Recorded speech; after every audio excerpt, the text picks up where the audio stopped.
Welcome to Talk Cosmos, the show where Sue Minahan and her panel of guests bring you insightful conversations to awaken consciousness for soul growth. Come journey with us through astrology's energetic cycles and get ready to understand your path in the cosmic roots of the stars.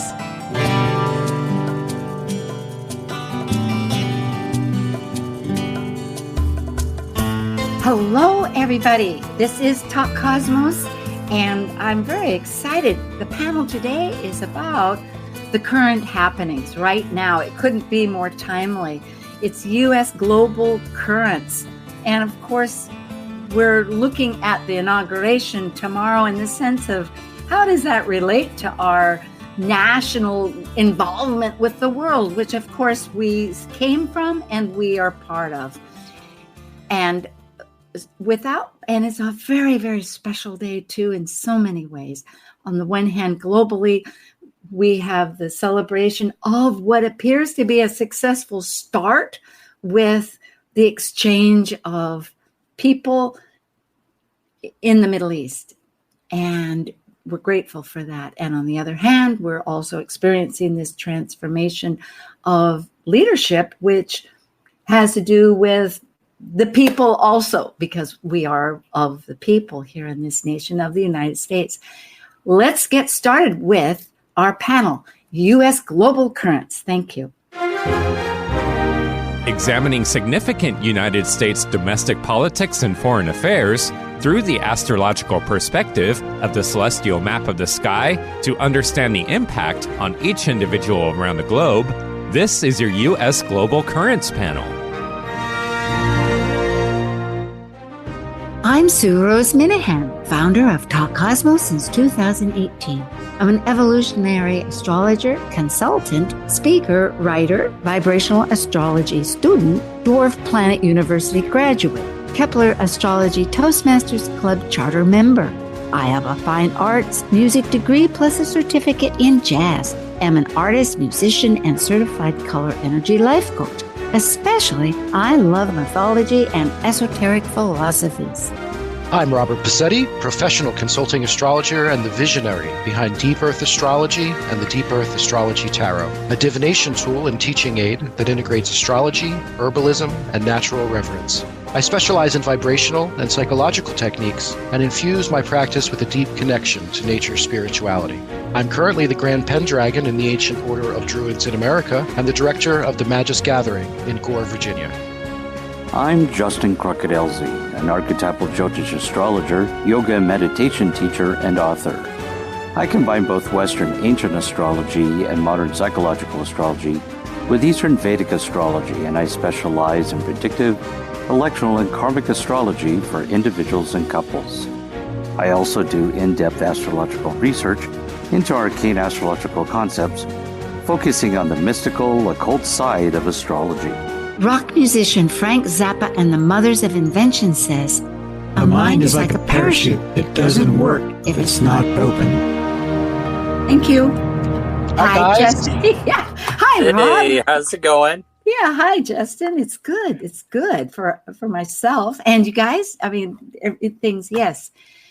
Well, let's begin. U.S. Global Currents. For our audience, we have Justin Crockett-Elzy at his website, and you can reach him at justin.lc, that's ELZIE at gmail.com. And Rob Pizzetti is at deepearthastrology.com. And his email is deepearthastrology at gmail.com. I'm Sue Minahan at Talk Cosmos.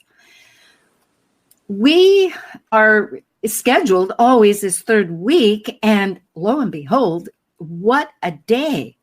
Either today with Israel and Hamas having their ceasefire, which President Biden, thankfully, after 400 and some days, that's over a year of negotiations, managed to actually begin. Every little tree has a start, so we hope this continues.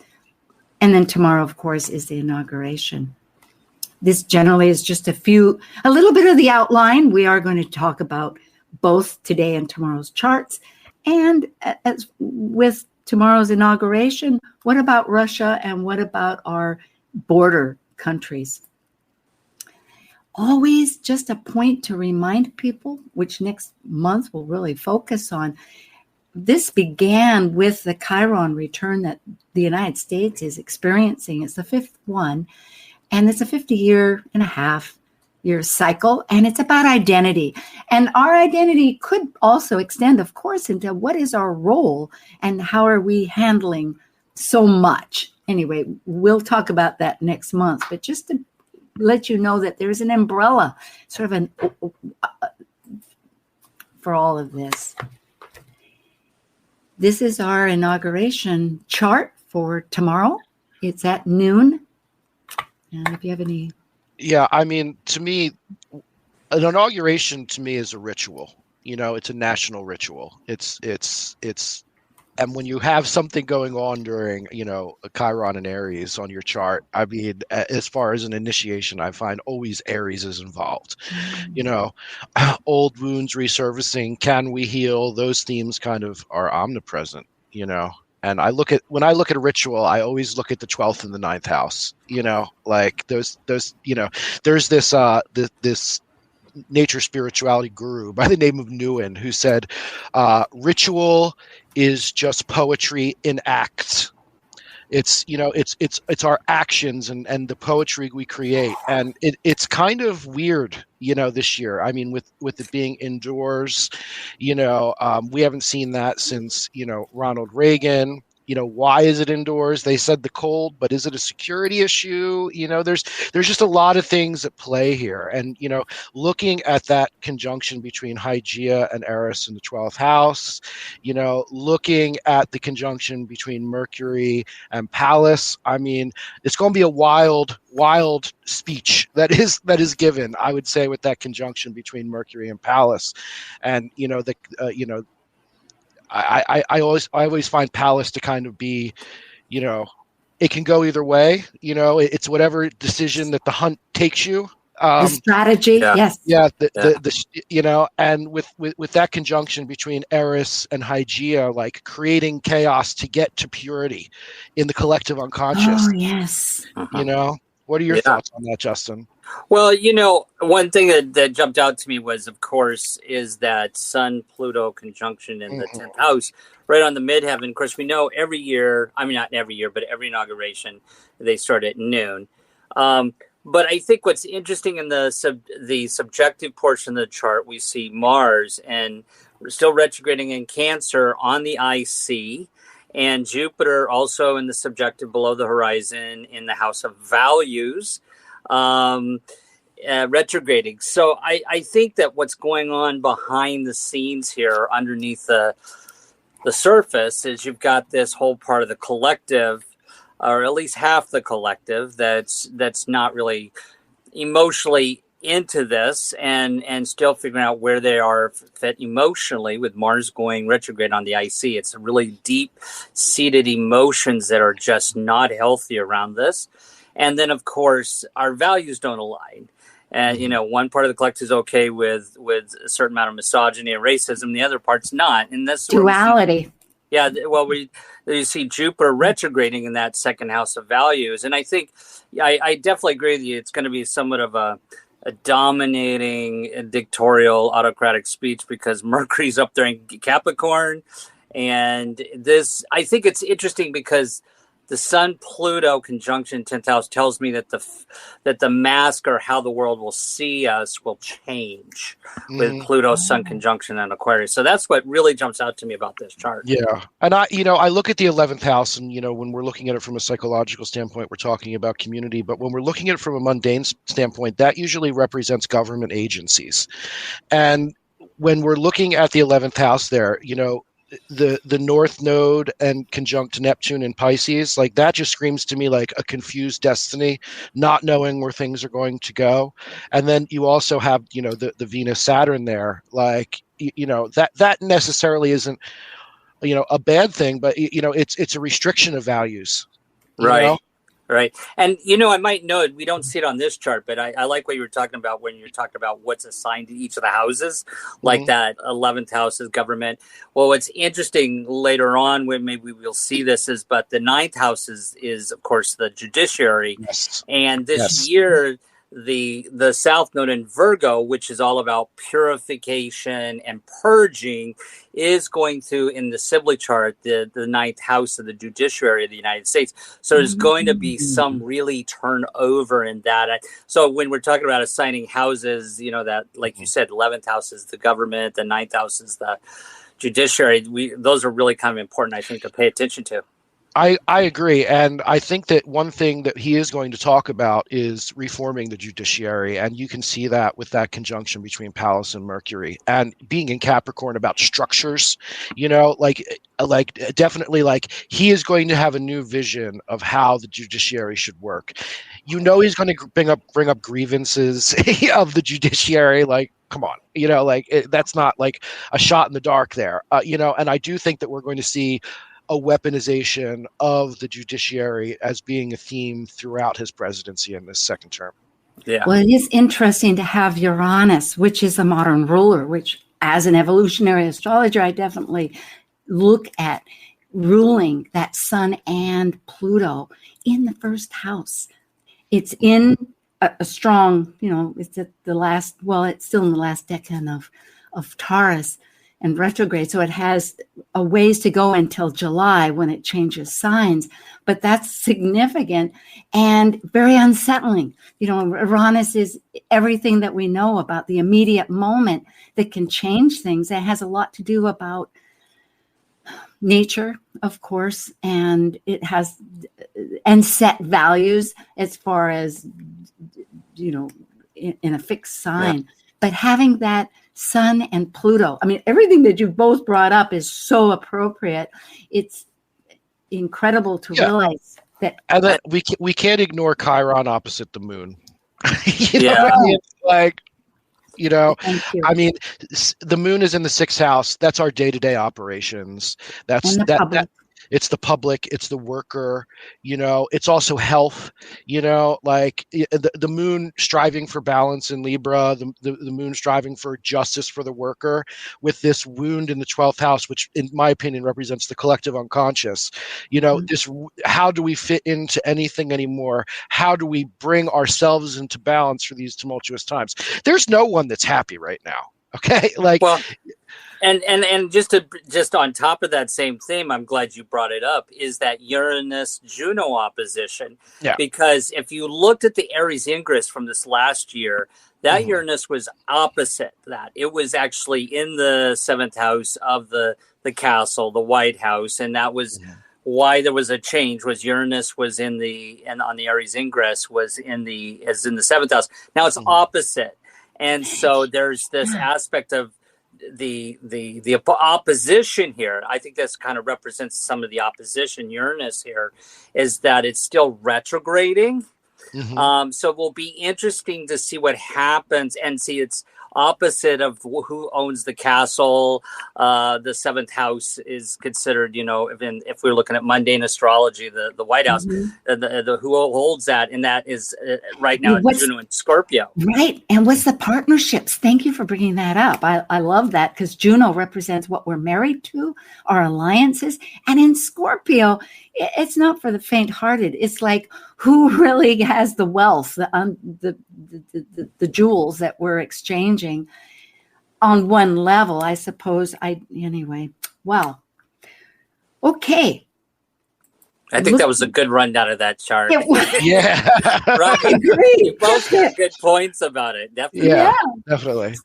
And looking at the inauguration with our Sibley chart, there's others that all are valid, but it is the mainstream 5:10 p.m. on July 4th, 1776 in Philadelphia, the capital at the time. It has various aspects, and I tried to highlight a few. One was, of course, the moon. If we look at that as, again, the public, it's conjunct for sobriety and also for limitation or for grounding, however we want to look at it, with Saturn that's in negotiating Libra. And then, of course, we have that conjunction, which we brought out, which is so solid. And the first time ever that Pluto has been in Aquarius for one of our inaugurations, because it is 250-year cycle. And then, of course, we have these other transits on the right side of the chart with Mars exact with, our actions, motivated drive with our thought process in cautious, caring, home, idea, emotional Cancer. Besides the fact of Jupiter. Yeah. Yes. That, I look at the Jupiter Uranus and I see it in the 6th house. That to me, especially in Gemini, is, radicalization. Rebellion, seeds of radicalization. Not saying on either side. I'm just saying that is kind of going to be a theme here, where both sides are getting these big instant thoughts about how we should be communicating with each other, and that is, that can be very powerful. I would say that it's very American in some ways, So, I mean, and then, obviously we have, that going back to that conjunction between the Sun and Pluto. I mean, that can be, especially in the 2nd house of values and, what we're thinking. I mean, and it's going to be an extraordinary evolving and changing time. And I think that it's going to be very much a game of oligarchy versus people, Yeah. Because I agree. And that anytime Pluto hits Ketu, the south node, that is rebirth, that is change. And being it's in the 2nd house, our country's taken a different, what the liberal democracy was before, the values are going to change. The country's going inward.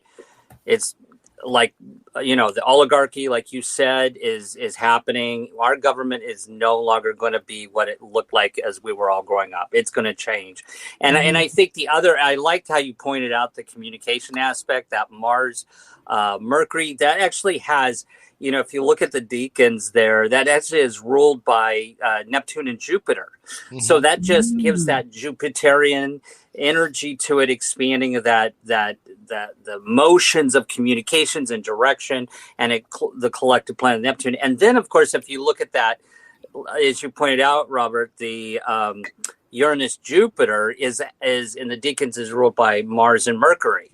So there's all that arguing and communication dynamics, which I think is going to get larger. And just to back you up on that even further, I mean, I view Cancer as a very tribal sign. It's very much about the tribe. It's about how we feel about our own tribe. And there is so much tribalism going on in our country right now. And for there to be a conjunction between a retrograde Mars and a Mercury, like reviewing, how we've acted according to the tribe, and then assigning communication to that, like with that combination of the Uranus and Jupiter and Gemini, that is, it can be very, very powerful, and it could be a lot of like reaction. Right. And I'll just point one thing. And onto that point, the tribe, then that just then takes me back to Chiron, which is in the 4th house of home, tribe, and family. Yes. And there's this whole wound in the collective, going back to our prior shows, how Chiron is about who belongs and who doesn't belong. Yes. And this is going to be a focus back on individuals and families of who belongs, which tribe belongs here, and which doesn't, with that Chiron 4th house. So much thinking. I noticed too. Look at opposition with transiting Mercury. It's applying, within what? 6 degrees of an exact opposition to that, from 1st house to 8th house, right? Meaning that so much of this, and then also with that Jupiter opposing our natal ascendant. So bringing in all these ideas, recalibrating our whole belief systems, but not a set. It's all mercurial. It's all cardinal. It's all breaking up, acting. Yeah. I mean, listen, the Sibley chart is a Sag rising. I mean, and like that's the truth. And, just looking at where Jupiter is, I mean, I think it confirms all of our thoughts on this. It's definitely going to be an instinctual time of big deliberate acts of communication. Well, here we go. Here's the first one as of today. The ceasefire prisoner exchange, that nip and tuck, but it did occur. And they are, as we've seen in the news, home. And how the food now gets to Gaza, we'll find out too. And thankfully, there's other charts here to see. This is with the United States. It's as of the natal chart on the inside and on the outside. At 9 o'clock, I was toying with what was the chart, but 9 o'clock, it wasn't 8, it was 8:30 their time. It was supposed to, but this is close enough. And It shows that the moon is so close to our MC. I mean, it's within minutes. It could be exact, but who knows what our original chart was anyway. And then again, going over to Mars as action that we'd already brought up, that it's exact. Mm-hmm.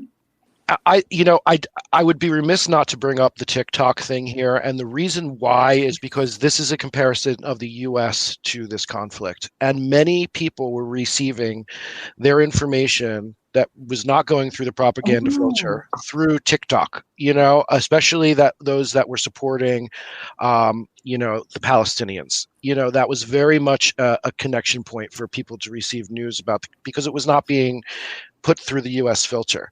And one thing that Chris Brennan pointed out that I thought was interesting was that exactly 8 years ago, at the star point, is when when Vine was canceled, which was a very similar thing that was going on. Where so I mean, when we see that Mars Mercury conjunction there, I mean, I definitely think that that's about tribal communication, seeing that through, and, having this Venus pattern repeat itself as far as methods of receiving information being shut down.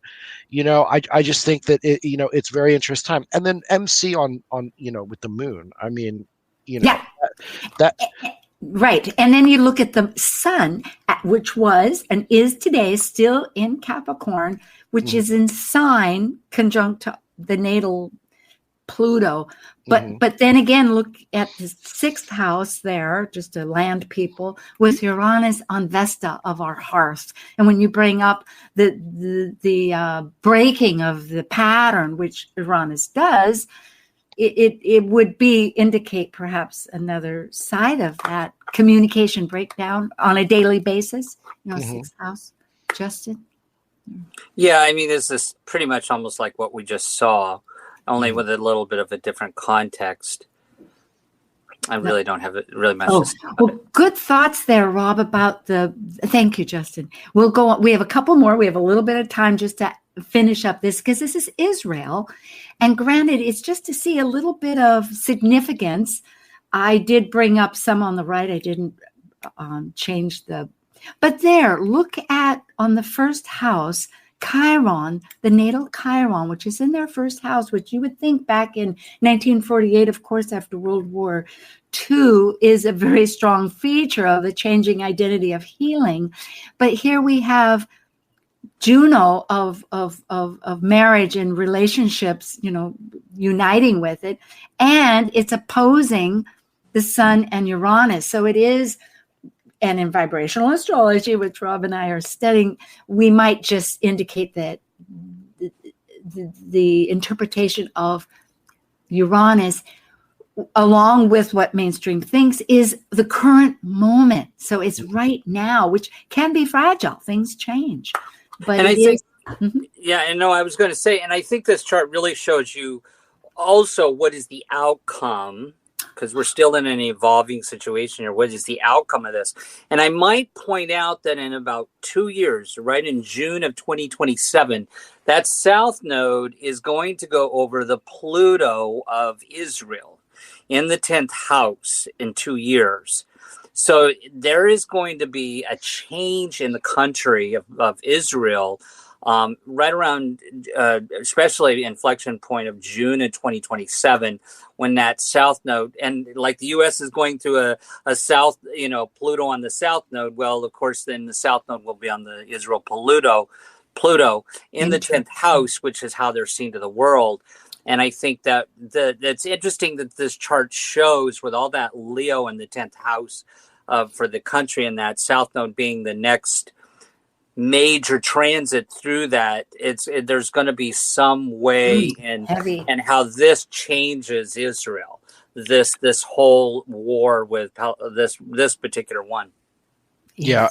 And I think the most important thing to recognize is that when we look at the Israel chart and we look at the U.S. chart, and there are conjunctions between Venus and Jupiter, between the two of us. When they prosper, we prosper. When we prosper, they prosper. It's a strong chart. It is a strong relationship between the Israel and the U.S. chart. So I actually see this as a good thing. I'm glad that this ceasefire has taken place, obviously, but I think that it happening technically under Biden's watch and not as much of a military aggressiveness that Trump was going to push for in terms of dealing with this situation was ultimately a good thing for the American people.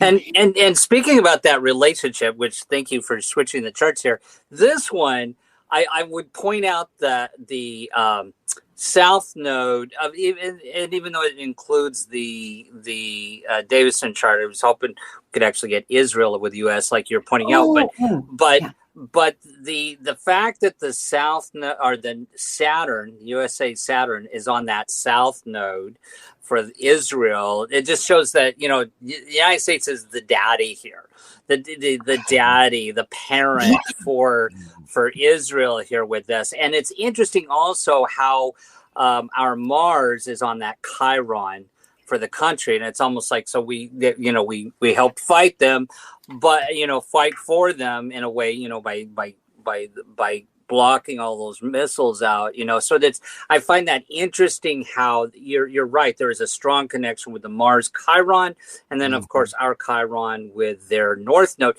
And that to me tells me that just because there's been this ceasefire and U.S. has that Chiron there of what tribes belong that don't, that I don't think that they would open up any Palestinians. I think there's still this Chiron of, within the U.S. of a strong Israel bent versus Palestinian. Yeah. And so there's a tribal thing going on down there with that North Node and Chiron. To me, it's very healing on both sides. I was looking at this a lot, thinking what heals them heals us, and what heals us heals them. In a sense, there's this, because, and I tried to put like the pink there rather than red, but still pink, meaning if we look at that, this is a bi-wheel, of course, and it's the U.S. natal chart on the inside. On the outside is a Davidson, which actually can be, it's not just a midpoint, it's where that can be progressed and whatnot. And I chose the natal with the ceasefire to try to get what's the meaning for Israel with that interpretation and see if there's a connection. And what I see is this other aspect called point of Thales. And I know with archetypal symbols, which Justin is part of, which we're going to have next week, we go over that a lot. It's a deal where there's an opposition. Notice that the nodes, of course, are opposite with, but there's another set, and in this case, set of planets that are either trine or sextile, and that's the focus. And it's very much a resolution, and that would be the Chiron with the Mars. So I'm glad that all that I'm hopeful. But the other thing is, just before I end here, look at the duality with Mercury. As you say, we are this daddy type negotiator through the mental aspects, because it's aligned with both the midheaven of the U.S. and our Mercury with their ascendant. I almost did a flip chart on it, but we have to eventually end and go to our break. I think you guys covered everything that I thought about this, so that's great. But I mean, my main thought about this is I certainly do not mind the conjunction between the MC and Mercury in Libra. I mean, at least we're talking about justice. At least we're talking about balance. Whether that holds, I think the chart can be a little ambiguous, but I mean, the concept right now is getting to some kind of balancing effort. I would say the dark aspect here, and I got to bring this out because there's two, duality here, is that I think that both countries are dealing with a certain amount of tribalism issues and racism. especially with the Chiron North Node and Eris down there, that that Israel is learning some aspects just like the U.S. is here. It needs to be inclusive. Yes, absolutely. There's always that inclusive. Thank you, Justin and Rob. That's Justin Elsie and Rob Passetti. And this is Talk Cosmos, U.S. Global Currents. We'll be right back, okay? Stay with us. Thanks. While we take a break from this week's edition of Talk Cosmos, let's take a look at this cycle's archetype. We are currently in the Yang period of Aquarius, ruled modernly by Uranus, and Saturn in traditional astrology by the ancients. By leaving a cycle based on governing structures through both man-made and universal laws, Aquarius breaks established patterns, permitting the energy of freedom, just as its ruling planet Uranus spins on its side and orbits backwards. As a fixed air sign represented by the water bearer pouring the spirit of cosmic energy, Aquarius seeks to find like-minded, intuitively aligned souls to connect in social groups for the elevation and improvement of all. Talk Cosmos brings insightful conversations to awaken consciousness for the soul growth with hour-long programs.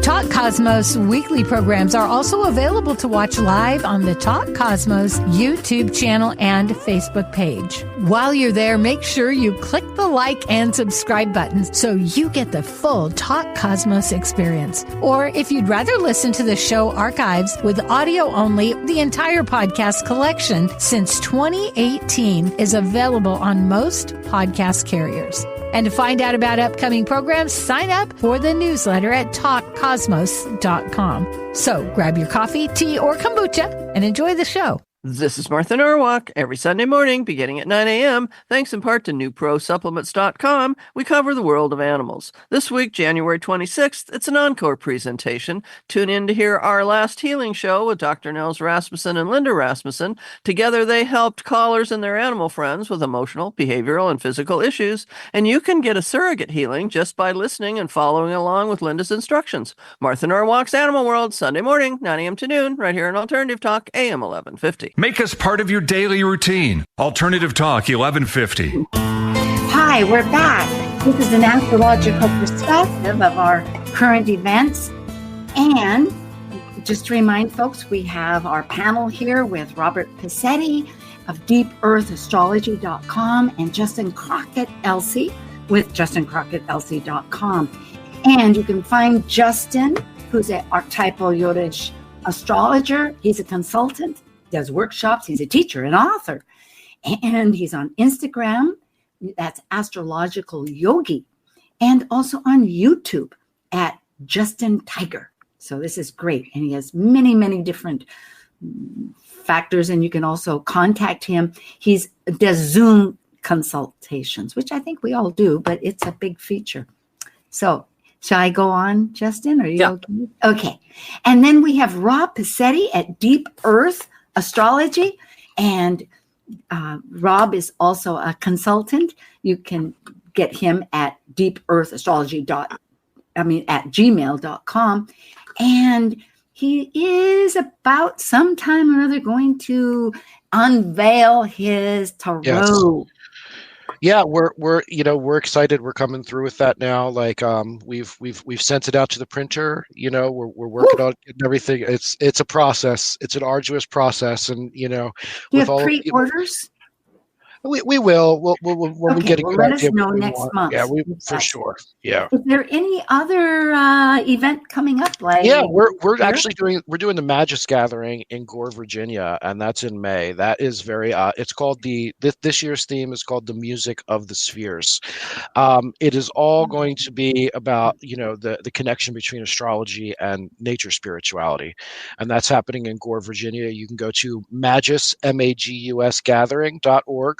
And then we're about to actually unveil the first iteration of our Fractal Cosmos Gathering, which is going to be a vibrational astrology online conference that following weekend over Labor Day weekend. So will that be this year or next year? That's going to be this year. So it's just a couple of months. We're excited. Yes, indeed, and we'll get those links for people next time, and it'll be very exciting.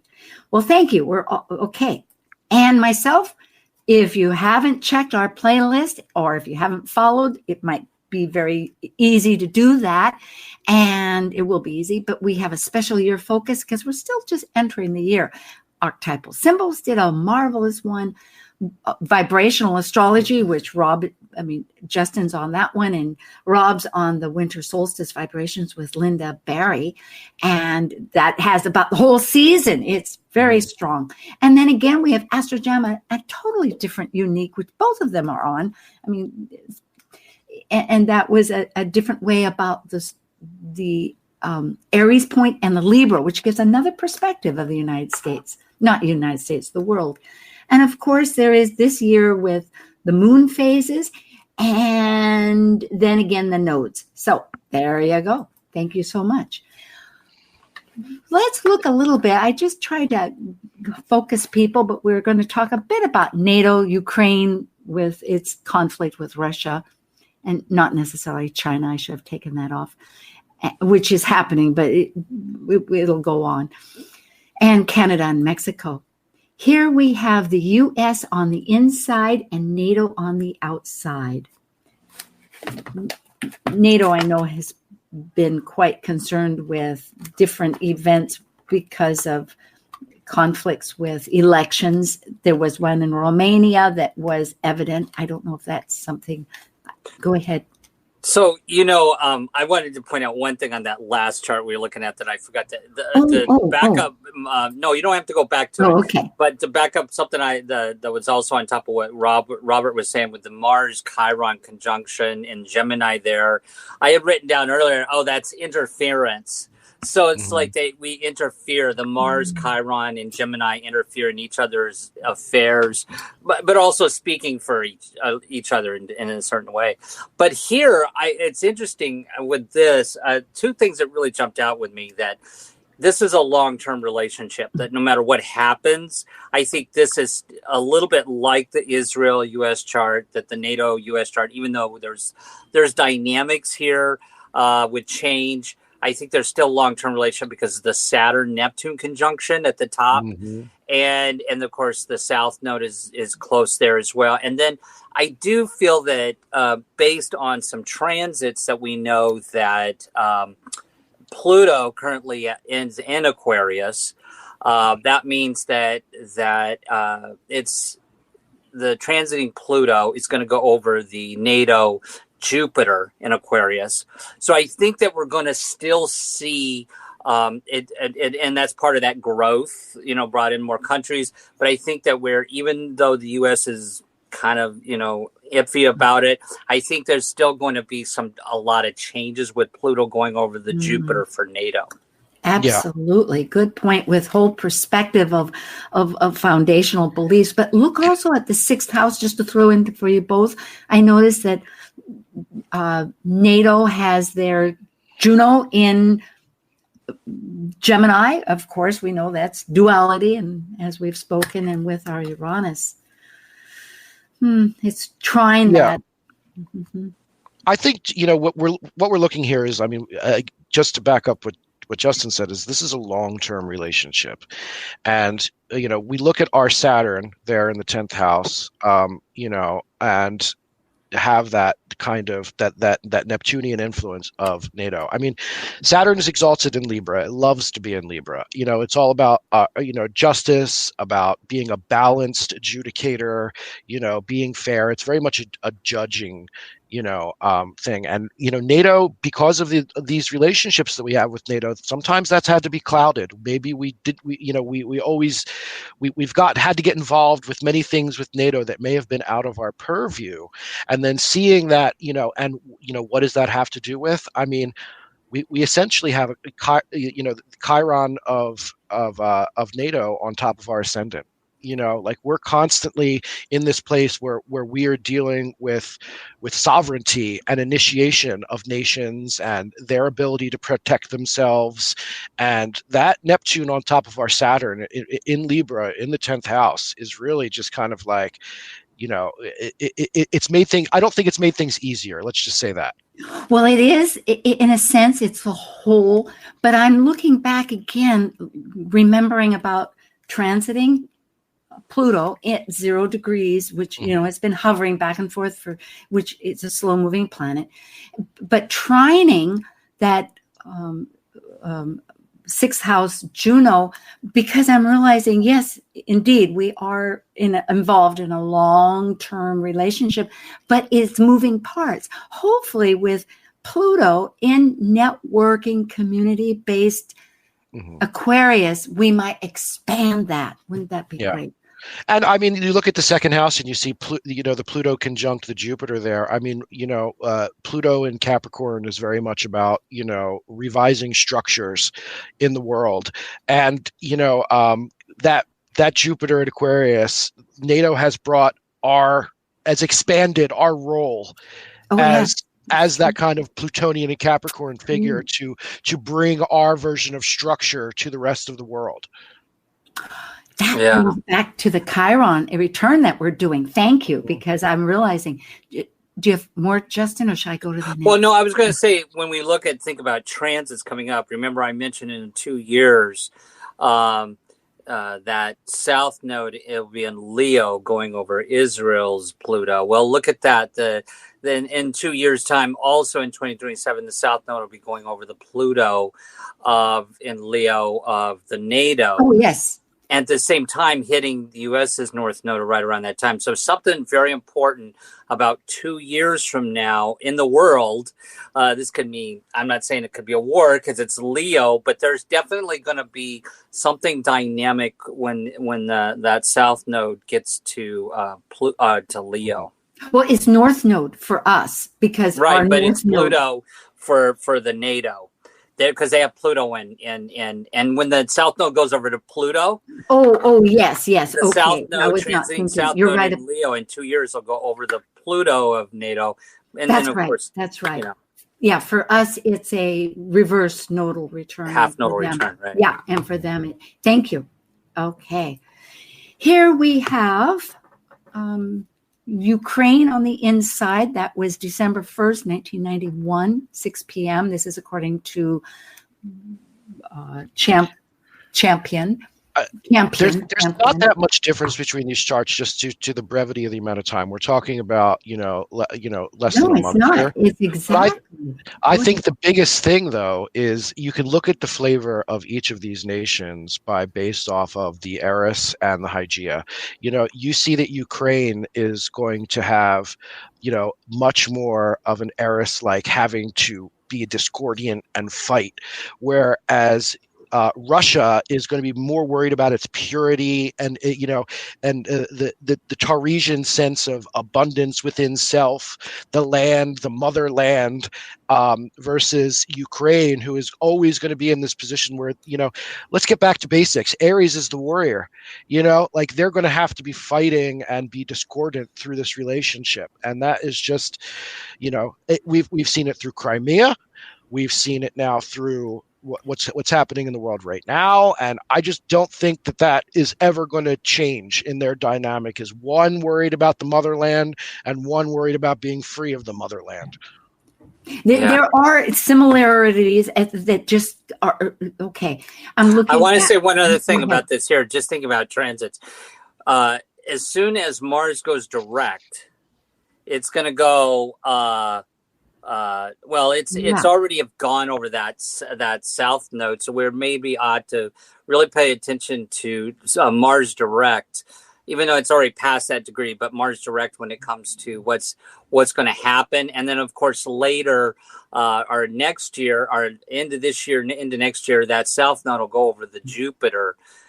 So it'll be interesting. I think we're going to see a delay here and something happen a little bit later on when that South Node gets to their Jupiter in Virgo. Yeah, I was looking. That's all excellent. Looking at the relationship, though, I'm thinking in the 7th house, look at how Russia is Saturn right on top of their, Juno of relationships. And then you go down to the 5th house and you see that Ceres, which is really about food also. Sirius can be, besides grief and nurturing, is food, is right on top of their, on top of, it's conjunct, thank you, 24 degrees with their Mercury, and in Sagittarius of moving ahead and broadening. Just thinking of those relationships that, begin to, well, okay, the dynamics are integral, aren't they? Yes. Yeah, and I appreciate that business about, okay, going on to the next, we have Ukraine on the inside again, with here our United States chart as of tomorrow, the inauguration, to see how perhaps the United States is influencing or being in relationship with it. That Hygeia jumps out to me again. That Uranus on Hygeia, from a massive political standpoint, I would view Hygeia as kind of national purity, kind of a national identity, getting to the 11th house. Yeah, I'm sorry. Yeah, 11th house, getting I have no doubt that this is going to be this new administration is going to be a Uranian figure on top of that. Yeah. They're going to hang them out to dry. And that I see that with the Chiron, the U.S. Chiron on Eris. There's disruption and tension. And I just don't, this chart just doesn't show me that there's going to be the support there. They're going to hang them out to dry. Well, I'm worried about Pluto in the 6th house just before it's entering and of course this is Porphyry. For those people that care about where the houses, where the planets are on the houses, but it's right at the angle there in the 6th house, conjunct applying, going over their natal Saturn. And Juno. Juno's right and there. Juno, too. Yes, indeed. Change of relationship. A lot of change, power structures of. Listen, but look at the moon. We can't ignore the Pluto on top of the Saturn. I mean, that's it. That's what I'm saying. And Juno's right there. The relationship is. It's just like I think it's pretty obvious that how this is going to go. There might be some yip yapping going on about a little bit of delusion, but we can see from this chart how this is really going to. And look at the other Juno at the bottom is on their. Oh yes, exactly. A parallel, a double signature. The relationship's going to change. That's right. I mean, and although the moons, look at that moon. They're both. It's like a moon return of the public. So that's our public and their public. It's in Libra. It's very fascinating that way. Going back to that 11th house, though, I mean, you're talking about, I think this looks like almost like a betrayal, like that big Gemini energy in the 11th house, a lot of big words, a lot of big communication. But at the end of the day, it's going to be that Taurus Uranus, that kind of wrench into the resources, wrench into the abundance, land, and the things we've been giving them. We've been giving them a lot of things, and it's helped support their national identity with the Hygeia, and we're just going to screw that up. Well, Mars is in opposition, as we know, for some time, and I think later the next exact, there's 3 of them. I forget if it's in February or if it's at the end of this month. All the details. It wouldn't be at the end of this month because it's still in Cancer, so it must be next month where it goes, because there's other factors. Okay, we'll go on. Thank you. Have we finished that? Shall we go on? Let's finish. We got Canada and Mexico. Okay. Yeah. Canada, our border countries here now, across the oceans, back to our national interest with our borders. This is Canada on the inside, which was July 1st, 1867 at midnight in Ottawa, Canada. And of course, tomorrow at noon on the East Coast in Washington. So back to where Robert's going with this theme. Look at the Pluto on the Hygeia. This relationship's going to change as well. The United States, and it's because we see the South Node. is on the Juno and the Pluto on the Hygeia. This relationship is going to change, and maybe not necessarily. It's going to become a little bit more tension. Chiron on the ascendant. We've already seen us trying to make them question their own sovereignty as a nation. Yeah, you know what I mean. Their identity. Their identity, and we're just bringing like that nasty.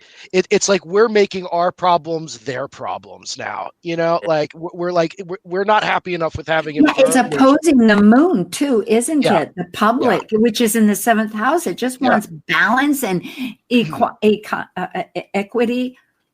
And the moon in mundane astrology represents women, children, the people, the most vulnerable of the nation, and they're looking at this like, I don't want to be a part of this mess, know. And look at Canada's about ready to have an opposite or a half nodal return next year or later this year, with it going over their north node in Juno. So this tells me that Canada is going to be in an inflection point and change with their relationship and not maybe just the United States, but in many ways relationship wise and generally. Yeah. It's all there.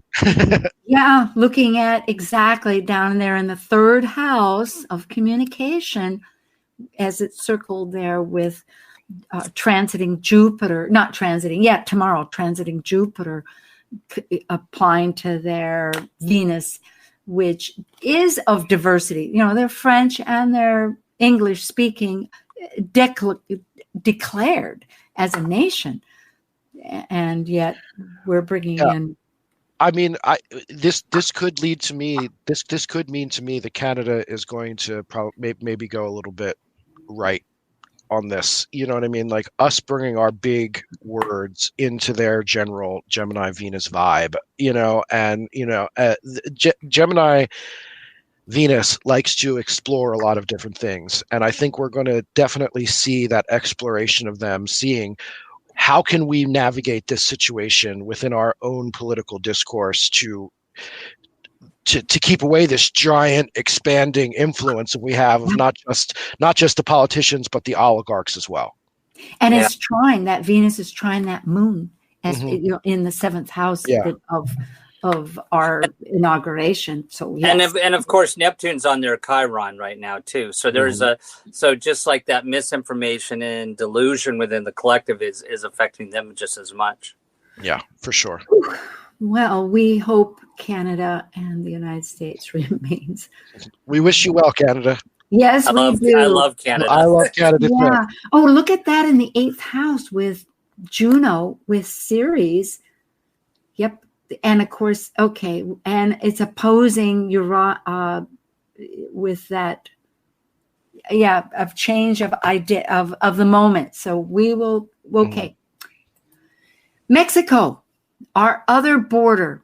Now, here we have Mars as of the inauguration in their 1st house in Cancer, which has everything to do with that emotional and tribal and security and caution. And it's retrograding. So that's kind of like the Chiron on the ascendant for Canada. And Mars retrograding with questioning tribalism and who belongs to I realized 17 degrees Cancer was exactly at the flashpoint of the retrograde of Mars. See the ascendant? Yes, just to confirm what you're saying. Yeah, I mean, that's pretty obvious to me what that means. I mean, we're going to be getting rid of a lot of the Mexican citizens that live in this country, and we're going to be putting action towards sending them back to their own tribe. I mean, that's the attitude that the U.S. is going to have. Well, and to your point, back to Hygeia's relationship here, the Chiron Hygeia conjunction right now is on their so the energy coming from this inauguration is a wound on their growth of their sense of self with Jupiter and Aries in midheaven there. Yeah, for sure. Well, Ceres in the 8th house, which is just gone direct, is nurturing and healing. We can only hope that with the Aquarian sun that we find some kind of sense of community, yes? Because we have to end this. I think the main theme is identity and tribalism. I agree. Well, thank you, Justin Crockett Elsie and Robert J. Passetti. It's been a delight. I look forward to next month, and we will experience and navigate these times together. It is community. Build what you can, folks, with the people close, and have faith of your heart. Yes? Thank you, guys. All right. Thank you. Bye. Blessings to all. Thank you for joining an insightful conversation on Talk Cosmos, the show where Sue Rose Minahan and her panel of guests awaken consciousness by connecting soul growth patterns with astrology's energetic cycles. Be sure to tune in next week, same time, same place, to continue your journey through the roots of the cosmic pathway.